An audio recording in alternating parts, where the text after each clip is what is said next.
طاعة الله.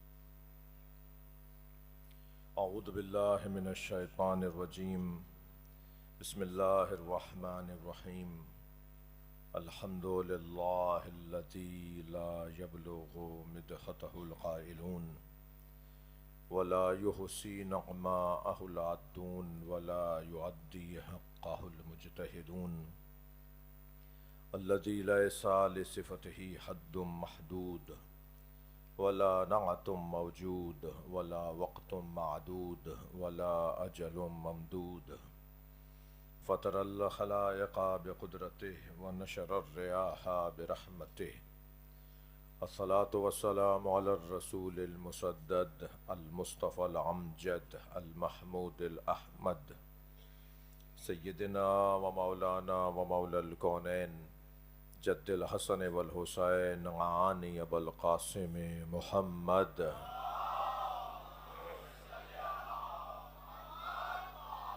وآلہ الطیبین الطاہرین المعصومین الذین قال اللہ انما یرید اللہ لیذہب عنکم الرجس اہل البیت ویطہرکم تطہیرا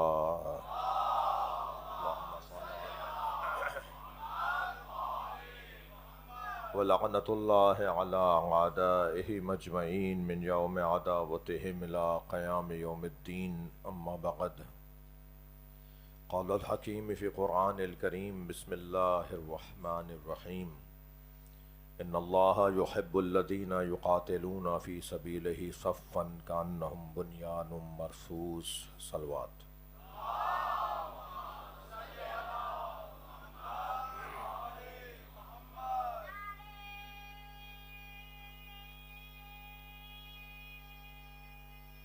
ماشاءاللہ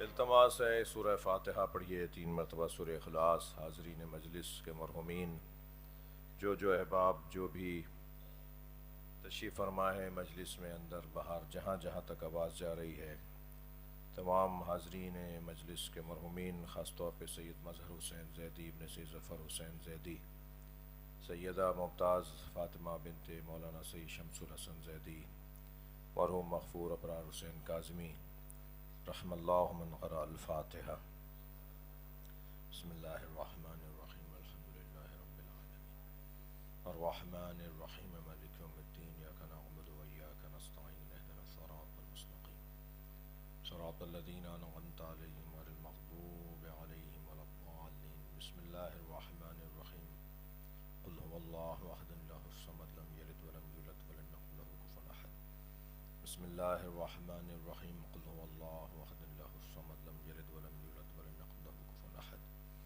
اللہم صل علی محمد وآل محمد مغفرت کے لیے بلندتر صلوات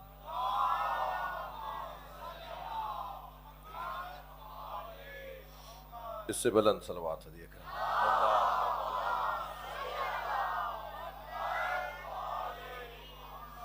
سورہ مبارکہ صف آیت نمبر 4 پروردگار عالم اپنے اس کلام میں میدان میں جمنے ڈٹنے رکنے والوں کی تعریف کر رہا ہے میدان میں رکنے والا میدان میں جمنے والا میدان میں فتح اور نصرت کی نیت لے کر جانے والا اللہ کو بہت پسند ہے ویسے بھی شجاعت اور بہادری اللہ کو پسند ہے بزدلوں سے اللہ کا کام نہیں ہے اور بزدلوں کا بھی اللہ سے کام نہیں ہے جو بزدل ہے پھر وہ موحد کہاں ہے خود عقیدہ توحید انسان میں ایک طاقت کو ایجاد کرتا ہے یہ لا الہ الا اللہ صلوات پڑھیں ذرا محمد وآلہ اللہم صل علی یہ لا الہ الا اللہ بولنا یہ لا الہ الا اللہ کا عقیدہ رکھنا یہ خود ایک بہت بڑی طاقت ہے جب میں نے کہہ دیا کوئی الہ ہی نہیں ہے سوائے اللہ کے تو یہ کیسے ممکن ہے کہ پھر اللہ تنہا چھوڑ دے جب میں نے اس کو کہہ دیا کہ اس کے علاوہ میرا کوئی الہ نہیں ہے، اس کے علاوہ میں کسی کو مانتا ہی نہیں ہوں، تو جو ہے وہ پھر کیسے تنہا چھوڑ دے گا؟ وہ کیسے تنہا چھوڑ دے گا ان لوگوں کو کہ جو اس کے ماننے والے ہیں؟ تو یہ بہادری، یہ شجاعت، یہ ہمت، یہ حوصلہ. جی ایک سے زیادہ مجلس میں ہم نے اس بات کے اوپر غور کیا کہ ہمت کسے کہتے ہیں. جی عرض کیا تھا جو دوست اس دن نہیں تھے کہ ہدف تک پہنچنے میں کوششوں کے مجموعے کو ہمت کہا جاتا ہے. مقصد تک جب پہنچنا چاہیں گے، ہدف تک جب پہنچنا چاہتے ہیں، تو ہدف تک پہنچنے میں کوششیں ایک نہیں، دو نہیں، اس سے مسئلہ حل نہیں ہوا، دوسری کوشش، پھر تیسری کوشش، مسلسل جد و جہد. اور اس کو ارادے کی پختگی بھی کہتے ہیں. مثلا آج میں اپنی گفتگو کو جوڑ رہا ہوں کل کی گفتگو سے کہ یہ جو قرآن مجید کے واقعات ہیں نا، خاص طور پہ بہادری کے واقعات، شجاعت کے واقعات، میدان میں اترنے والوں کا تذکرے، میدان میں جمنے والوں کی باتیں، البتہ یہ ذہن میں رہے کہ یہ بات ناکافی ہوگی کہ جمنے والوں کا تذکرہ تو ہو اور بھاگنے والوں سے عبرتیں نہ لی جائیں. ہاں وہ بھی دیکھنا ہوگا کہ آخر وجہ کیا ہوئی تھی کہ وہ بھاگ گئے تھے. اگر کوئی بھی میدان چھوڑ کے جا رہا ہے، کوئی بھی کیسا بھی میدان ہو، جی اس کو چھوڑ کے جانا، اس کے پیچھے بھی کوئی کمزوری ہے. اب وہ کمزوری اگر دہرائی جائے گی، اس کو پڑھا جائے گا، اس کو بیان کیا جائے گا، تو یہ ہرگز مطلب نہیں ہے کہ کوئی خاص ذہن میں کوئی ذہن میں ہے تو اس لیے یہ بات ہو رہی ہے. نہیں، بات صرف اتنی ہے کہ سیکھا جائے کہ آخر سبب کیا ہوا میدان چھوڑنے کا. جو سب سے بڑا سبب ہے نا میدان چھوڑنے والوں کا، سب سے بڑا سبب وہ اللہ پہ توکل نہ ہونا ہے. جب مجھے یہ یقین ہو، میرا یہ عقیدہ ہو کہ اللہ ہو اکبر ہے، بول تو رہا ہوں صبح شام میں، جی صبح شام کہہ رہا ہوں، وہ مسلمان ہی نہیں ہے جو دن میں کئی مرتبہ اللہ اکبر نہ بولتا ہو. کم سے کم اچھا مسلمان نہیں ہے. صلوات پڑھیں ذرا محمد والے.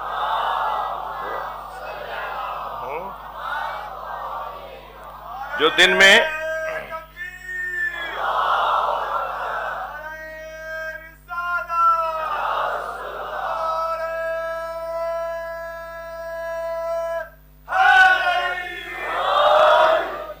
اس وقت بھی ہم مسجد میں مجلس کر رہے ہیں نا، یہ مسجد ہے نا جہاں ہم بیٹھے ہوئے ہیں، تو مسجد بقیت اللہ ہے نا یہ جس میں ہم مجلس کر رہے ہیں. یہاں پر بیٹھنے والے، یہاں آنے والے روزانہ ہی اللہ اکبر کی یہ در و دیوار، یہ پلر، یہ چھت، یہ عمارت تو اللہ اکبر روزانہ دسیوں سینکڑوں مرتبہ سنتی ہے نا. تو جب مان لیا، جب کہہ دیا اللہ اکبر، تو پھر کسی اور کو کیسے بڑا مان لے گا؟ وہ جس سے ڈر کے بھاگ رہا ہے اس کو بڑا مان لیا نا. جب ایک میدان میں ایک شخص نے اپنی تلوار مولا علی کے بالکل قریب لا کر روکی اور کہا کہ میں اسی وقت آپ کو مارنے والا ہوں، حضرت نے فرمایا مارنے والے سے زیادہ بچانے والا طاقتور ہے. تو یہ عقیدہ، یہ نظریہ. اور پھر ان واقعات کو دہرانے کی ضرورت ہے، میری ضرورت ہے، ہماری ضرورت ہے، ہم سب کی ضرورت ہے. ہم سب انسان ہیں بھائی. انسان نسیان کے خاندان کا لفظ ہے، بھولنے والا ہے. یہ اس کی طبیعت میں بھولنا ہے، اس کے مزاج میں بھولنا ہے. یہ بھول جاتا ہے. اسے بار بار دہرایا جائے، اسے بار بار یاد کروایا جائے. 1 سال کے بعد پہلی محرم سے 10 محرم تک عشرہ ہوگا، لوگوں کو کھلتا ہے، لوگوں کو یہ گرا گزرتا ہے. ہر سال وہی بات، ہر سال وہی بات، ہر سال وہی تذکرہ. میں ان لوگوں سے مخاطب ہوں، تمہیں 1 سال کے بعد امام حسین کا وہی ذکر اچھا نہیں لگتا، دن میں 5 مرتبہ وہی اذان. بھائی اذان ہی بدل دو، فجر کی کچھ اور، ظہر کی کچھ اور، عصر کی کچھ اور، مغرب کی کچھ اور، عشاء کی کچھ اور، وہی الفاظ، وہی جملے. جی یہ انسان ہے بھائی، بھول جاتا ہے. یہ تمہاری خواہشات پہ تو نہیں عزاداری رکے گی. تمہاری آرزوؤں پہ تھوڑی عزتداری رکے گی. یہ ہماری ضرورت ہے, ہم سب کی ضرورت ہے, حتیٰ ان کی بھی ضرورت ہے جنہیں یہ اچھی نہیں لگتی. جی یہ ان کو بھی کچھ نہ کچھ کان میں گزرتے گزرتے کوئی نہ کوئی بات جا رہی ہے, اور ان کے کان میں جب آتے جاتے گزرتے ہوئے کوئی بات کان میں جائے گی تو وہ ان کے بھی کام آئے گی. توجہ ہے نا؟ تو بات بہت روشن ہے کہ اس کو دہرانے کی ضرورت ہے, بار بار اس تذکرے کو دہرانے کی ضرورت ہے. ایک صلوات اور پڑھ لیں محمد و آل محمد.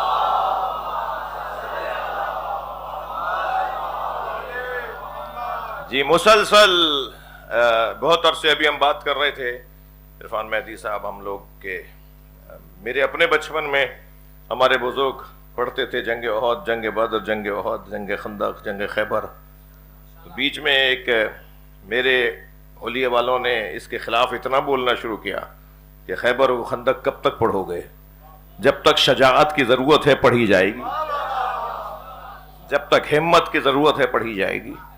مگر کیا کریں کہ ہمارے بعض لوگوں نے اتنا زیادہ اس موضوع کو وہ کہا کہ وہ خطبہ ذرا ڈر سے گئے, گھبرا سے گئے خطبہ و ذاکرین کہ بس ٹھیک ہے اب نہیں پڑھ رہے. تو شاید میرے بعض دوستوں کو تو شاید کوئی 30 سال کے بعد انہیں خیبر و خندق سننے کو مل رہی ہوگی, اور اس دفعہ کی تو کچھ تھوڑی سی ضرورت بھی تھی.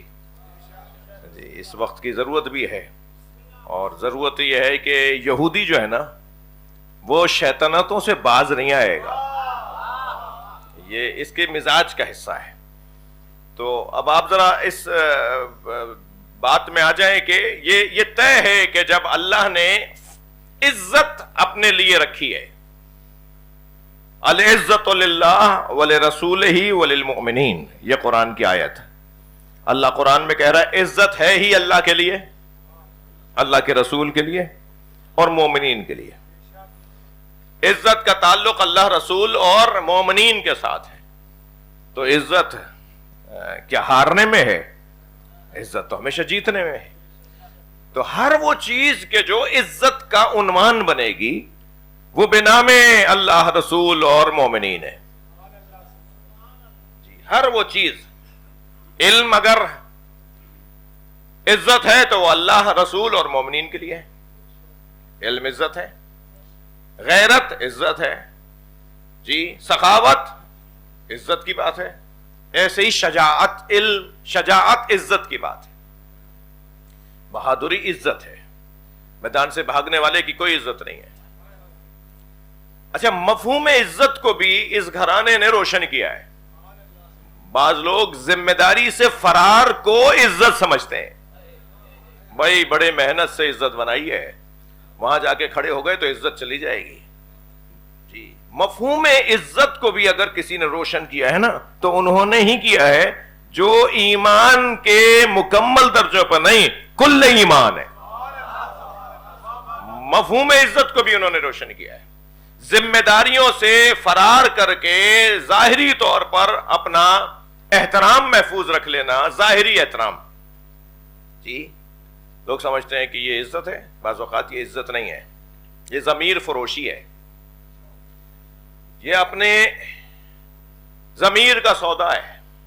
نہیں, مفہوم عزت اور ذلت کو کربلا والوں نے روشن کیا ہے. آپ بتائیے, کچھ دیر کے لیے سوچئے, اگر آپ کو ابھی کوئی ایسا کوئی جملہ کہہ دے جو شایع نشان نہ ہو آپ کے, تو آپ سمجھیں گے نا میری بے عزتی ہو گئی ہے نا. معاشرہ یہی, بھائی انہوں نے میری بے عزتی کر دی, سب کے سامنے مجھے ڈانٹ دیا, سب کے سامنے مجھے ٹوک دیا, سب کے سامنے انہوں نے ایسے کہہ کے مجھ سے بات کی, انہوں نے کہا جی کھڑے ہو جائیے, ادھر نہیں بیٹھی ہے ادھر بیٹھی ہے, مجھے ذلیل کر دیا مثلا. کتنی چھوٹی چھوٹی باتوں کو ہم نے عزت کا عنوان اور کسوٹی بنا لیا. کچھ دیر کے لیے سوچئے, امام حسین پانی مانگ رہے ہیں, نہیں دے رہے,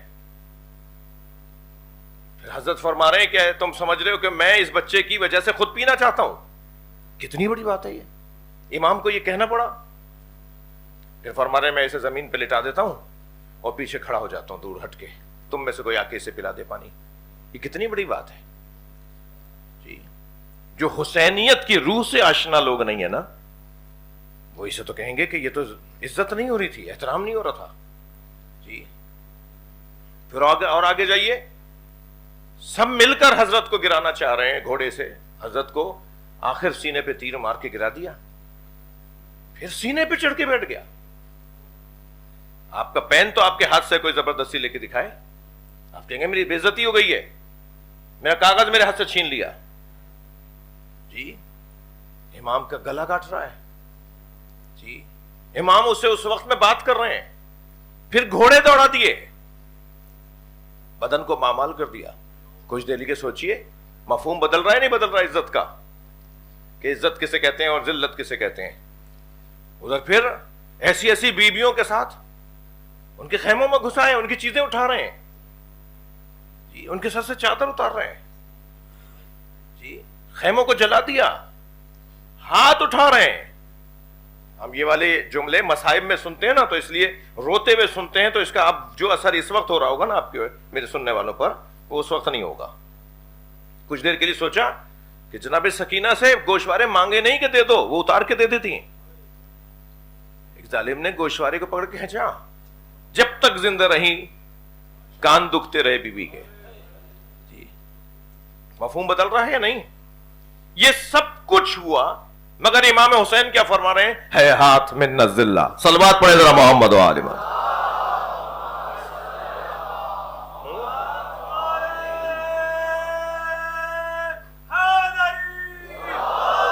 حضرت فرما رہے ہیں کہ ذلت ہم سے دور ہے.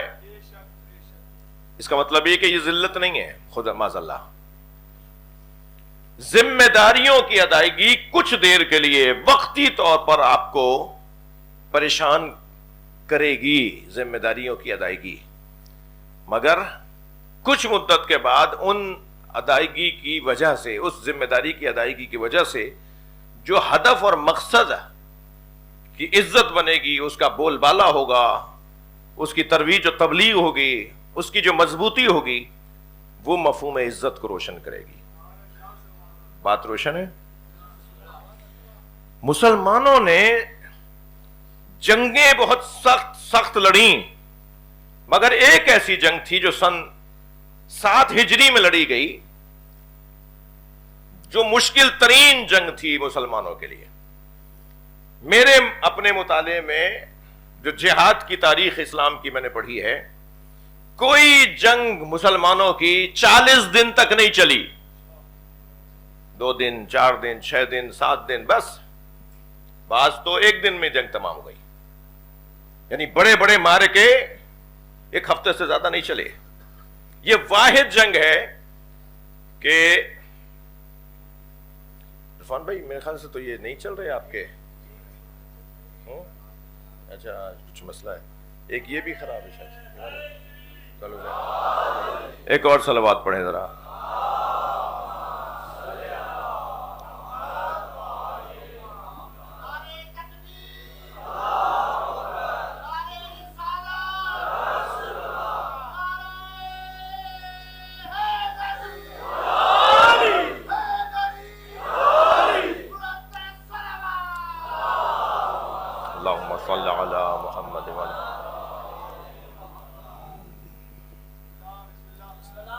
یہ تاریخ تو پھر سال بھر بعد ہی آئے گی نا، اس لیے برداشت فرمائیں میں بھی اور آپ بھی.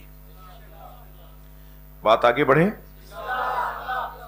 یہ واحد جنگ ہے جسے جنگ خیبر کہتے ہیں، جو 35 سے 40 دن تک چلی ہے. بعض نے 30 سے 40 دن، 30 دن، 1 مہینے تک جنگ. اصل میں یہ کچھ اس طرح کا مسئلہ تھا. یہ اچھا، یہ جو 7 ہجری کا سال ہے نا، اسے سنہ استغلاب بھی کہا گیا ہے، مسلمانوں کے غلبے کا سال. مسلمان اس سال میں غلبہ پا گئے تھے، مسلمان اس سال کے اندر مضبوط ہوئے تھے. کئی مرتبہ ان 40 دنوں میں ایسا ہوا کہ آ کر سب نے کہا یا رسول اللہ واپس چلیں، جنگ نہیں جیت پا رہے، مسلسل پریشانیاں بڑھ رہی ہیں، مسلسل شہادتیں بڑھ رہی ہیں. اچھا تعداد بھی دیکھیے آپ، 16 سے 20 ہزار یہودی ہیں اور 1400 سے 1600 مسلمان ہیں. پھر بول رہا ہوں، 16,000 سے 20,000 یہودی ہیں اور 1400 سے 1600، 2000 مسلمان بھی نہیں ہیں. اتنا بڑا لشکر یہودیوں کا ہے اور اتنا مختصر سا لشکر مسلمانوں کا ہے، مگر اس کے باوجود بھی مسلمان مسلسل لڑتے رہے اور کئی مرتبہ ایسا ہوا کہ آ کے کہا یا رسول اللہ ہم واپس چلتے ہیں، یا رسول اللہ یہ جنگ جیتی نہیں جا رہی. تو نبی مکرم نے کیا ارشاد فرمایا؟ صلوات پڑھیں ذرا محمد و آلہ.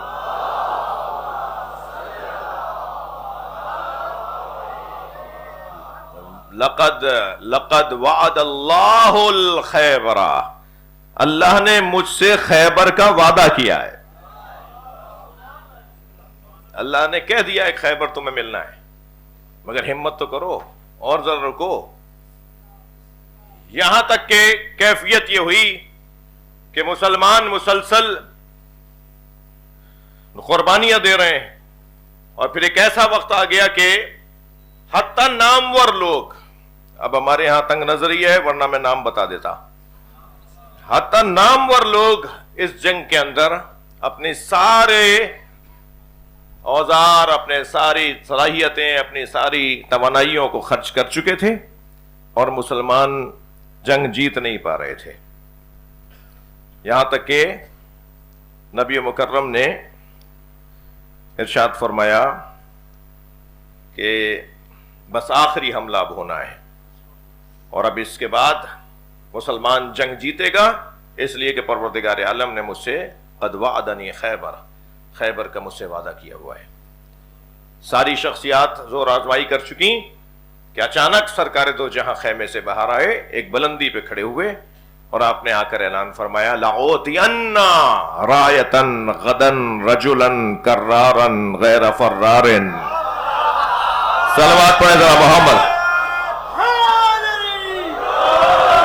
کل میں علم اسے دوں گا جو کرار ہوگا، غیر فرار ہوگا.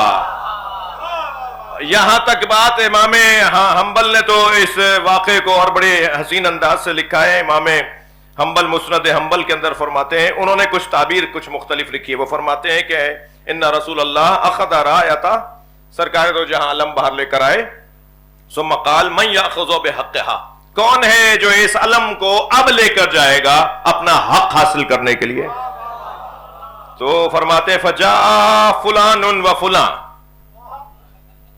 آئے فلاں شخصیت، آئی فلاں شخصیت. امتح، نبی مکرم نے فرمایا نہیں نہیں نہیں. اس کے بعد ثم قال والذی کرم وجہ محمد، قسم ہے اس کی کہ جس نے محمد کے چہرے کو ہمیشہ سرخرو کیا ہے.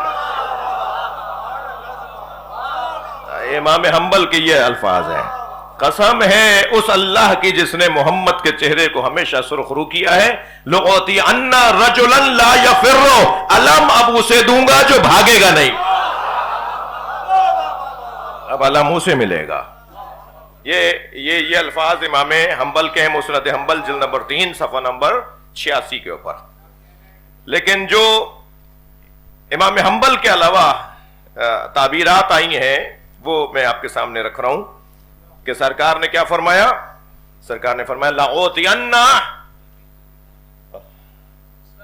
رَایَةً، اب یہ علم میں اسے دوں گا. کب؟ یہ اب علم کس کو ملے گا؟ غدن، کل کے دن. رجلن، ایک ایسے ہمت والے کو، رجلن جو کرارن، جو پلٹ پلٹ کر حملہ کرے گا، یعنی میدان چھوڑ کر نہیں آئے گا. کرار تکرار کے خاندان کا لفظ ہے. میں کوئی بات اچھی پڑھوں، کوئی شاعر کوئی اچھا شعر پڑھے تو کہا جاتا نا مکرر، دوبارہ. بارے دیگر کو تکرار، کرر، عربی میں کہیں گے کرر، دوبارہ بولیے. مکرر، دوبارہ کہیے. اس خاندان کا لفظ ہے کرارن، جی، جو پلٹ پلٹ کر حملہ کرے.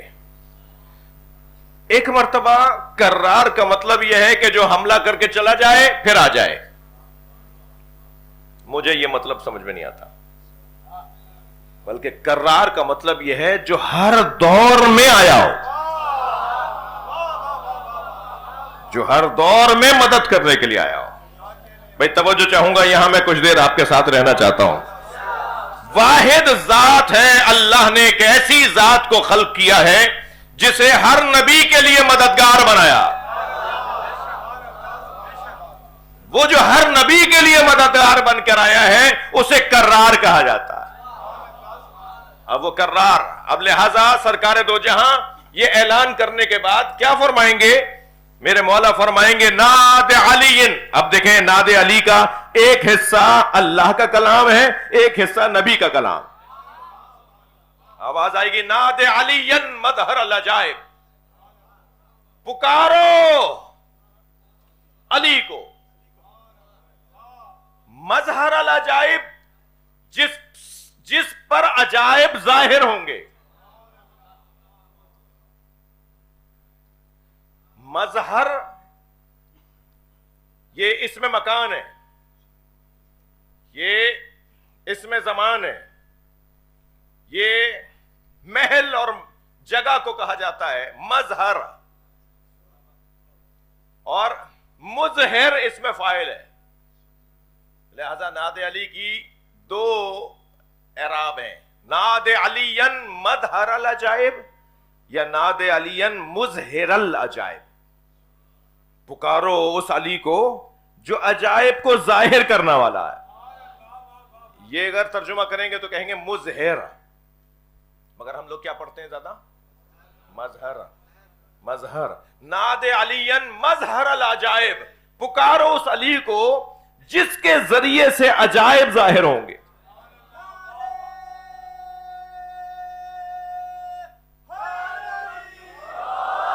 مظہر العجائب تجدہ اونا لک فی النوائب.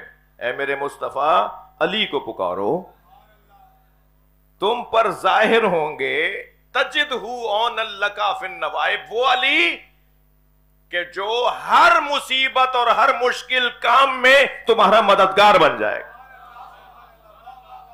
اسے پکارو جو ہر مشکل کام میں تمہارا مددگار بنے گا. کل ہم و غم، ہر ہم اور غم میں، سینجلی، بہت جلدی وہ ایسا کر کے دکھائے گا.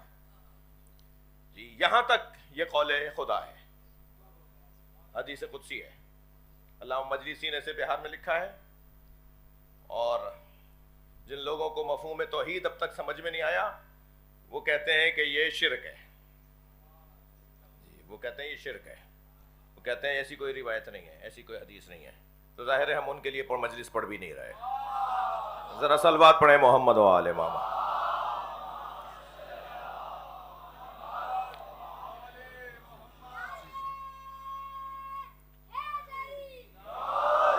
جی مجھے اجازت دیجئے، میری کیفیت نہیں ہو رہی کہ زیادہ پڑھ سکوں گا مجلس نا.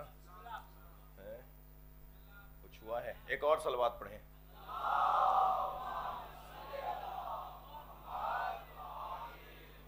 ایک اور بلند صلوات پڑھیں.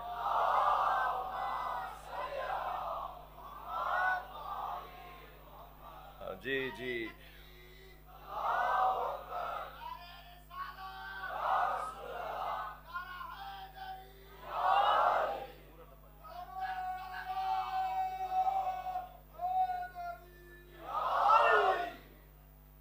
ایک اور بلند صلوات پورا دے دو نا.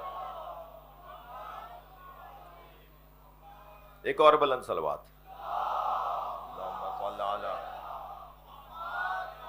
اس سے بلند صلوات. اللہم صلی علی.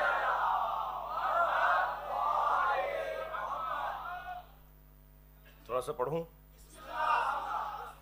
جی سرکار فرما رہے لَأُوتِيَنَّ رَایَةً غَدًا کرارن. کرار اسے کہتے ہیں جو ہر زمانے میں مدد کرنے پلٹاؤ. حضرت آدم کی مدد کرنے آیا ہو، حضرت نوح کی مدد کرنے آیا ہو. مجھے اجازت دیں کسی اور موقع پہ بات کروں کہ حضرت نوح نے جب کشتی بنائی نا تو اللہ نے انہیں یہ بھی بتایا کہ کون سے درخت کو کاٹ کر لکڑیوں کے تختے بناؤ گے. اور پھر جب لکڑیوں کے انہوں نے تختے یعنی درخت کے تختے بنا لیے، لکڑی کے تختے بنا لیے کشتی بنانے کے لیے، پھر اللہ نے جبریل امی کے ذریعے سے جنت سے میخیں کیلیں بھیجیں. ہاں کس کی اور موقع پہ بات ہوگی، مگر ابھی آپ صرف اشارتاً لے لیے. وہ جو کیلیں بھیجی نا، ان میں جو ایک جیسی کیلیں تھیں وہ تو ہزاروں کی تعداد میں تھیں. ان کی تعداد بھی لکھی ہے، معصومین نے بتائی ہے.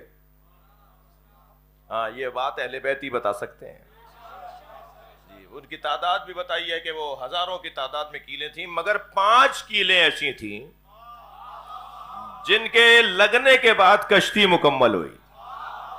اور حضرت نوح فرماتے ہیں کہ جب جبریل امین نے مجھے وہ 5 کیلیں لا کے دیں اور میں نے وہ رومال کھولا جس کے اندر وہ کیلیں تھیں، تو ان 5 میں سے ایک نور نکل رہا تھا اور ان کا ایک روپ تھا جو میرے اوپر تھا. تو مجھے کہا جبریل امین نے کہ ایک کو آپ یمین کی طرف لگائیں، ایک کو یسار لگائیں، اور پھر دوسرے کو یمین لگائیں، پھر یسار لگائیں، اور ایک کو بالکل سامنے والے حصے میں لگائیں. اور میں وہ کیلیں لگاتا جا رہا تھا اور میری کشتی مکمل ہوتی جا رہی تھی. مگر جو 5ویں کیل میں نے آخر میں لگائی تھی نا سب سے سامنے، وہ جب میں نے کیل نکالی ہے تو وہ رو رہی تھی. تو میں نے جبریل سے پوچھا کہ یہ کیا ماجرا ہے، یہ تو کیل رو رہی ہے. کہا یہ حسین ہے، یعنی یہ نور حسین ہے جس کی وجہ سے تمہاری کشتی مکمل ہوگی. یہ بنا میں حسین ہے یہ کہ جو اب تم. تو یہ ہر نبی کے ساتھ مدد کے لیے اس گھرانے کو بھیجا گیا ہے. اچھا ممکن ہے کوئی کہے صاحب یہ پتہ نہیں شیعہ حضرات کیسی باتیں کرتے ہیں، تو ان کی تسلی کے لیے قرآن کی آیت پڑھ دیتا ہوں. ان کی تسلی کے لیے قرآن میں پروردگار عالم نے حضرت عیسیٰ علیہ السلام، حضرت یحییٰ علیہ السلام، انبیاء کرام کے حوالے سے ایک حکم نازل کیا ہے، ایک پیغام نازل کیا. وہ کیا ہے؟ وَأَيَّدْنَاهُ بِرُوحِ الْقُدُسِ، اور ہم نے ان کی مدد کی ہے روح القدس کے ذریعے. روح القدس کے ذریعے سے مدد کی ہے. وسیلہ نہ ماننے والوں سے بات کر رہا ہوں، جو وسیلے کو نہیں مانتے نا انہیں آیت سنا رہا ہوں. اللہ کہہ رہے ہیں ہم نے روح القدس کے ذریعے سے نبیوں کی مدد کی ہے. اللہ نے مدد بھی کی ہے تو وسیلے کے ذریعے. اللہ اپنی مدد بھیجے تو وسیلے سے. امتی وسیلہ ماننے کو تیار نہیں ہے بھائی. اللہ اپنی مدد ایک وسیلے کے ذریعے سے بھیج رہا ہے. وہ روح القدس کون ہے؟ وہ اللہ تو نہیں ہے، اس لیے کہ وہ کہہ رہا ہے کہ ہم نے مدد کی ہے روح القدس کے ذریعے. روح القدس لیسا بملکن، وہ فرشتہ بھی نہیں ہے، وہ اللہ بھی نہیں ہے، فرشتہ بھی نہیں ہے. تو کون ہے؟ جو ہر زمانے میں اللہ کی طرف سے نبیوں کی مدد کو آئے اسی کو کرار کہتے ہیں. اور یہ وہی کرار ہے، یہ وہی کرار ہے کہ جیسے خیبر کے میدان میں نبی پکار رہے ہیں لَأُوتِيَنَّ رَایَةً غَدًا رَجُلًا كَرَّارًا غَيْرَ فَرَّارٍ. جو کرار ہوگا، اور یہاں کیونکہ غیر فرار کا لفظ ہے تو اس سے شاید واضح ہو رہا ہے کہ کرار کا مطلب یہ ہے جو میدان میں ڈٹنے والا ہوگا، جو میدان میں رکنے والا ہوگا. اور یہاں نبی کا فرمان مکمل نہیں ہوا. فرماتے ہیں یفتح اللہ یدہ، اللہ اس کے ہاتھوں پر فتح عطا کرے. 40 دن ہو چکے ہیں، بعض جگہ ہے کہ 39 دن گزر چکے تھے، یہ 40ویں دن کا واقعہ ہے. اللہ اس کے ہاتھوں پر فتح عطا کرے گا. اور پھر یہاں پر حدیث رکی نہیں، یحبہ اللہ ورسولہ، اللہ اور اللہ کا رسول اس سے محبت کرتا ہوگا. وَيُحِبُّهُ اللَّهَ وَرَسُولَهُ، اور وہ بھی اللہ اور اللہ کے رسول سے محبت کرتا ہوگا. اب یہ جو کیفیت ہے نا کہ اللہ اور اللہ کا رسول اس سے محبت کرتا ہوگا اور وہ اللہ اور اللہ کے رسول سے محبت کرتا ہوگا، اس وجود کو تلاش کرنا ہی عشق ہے.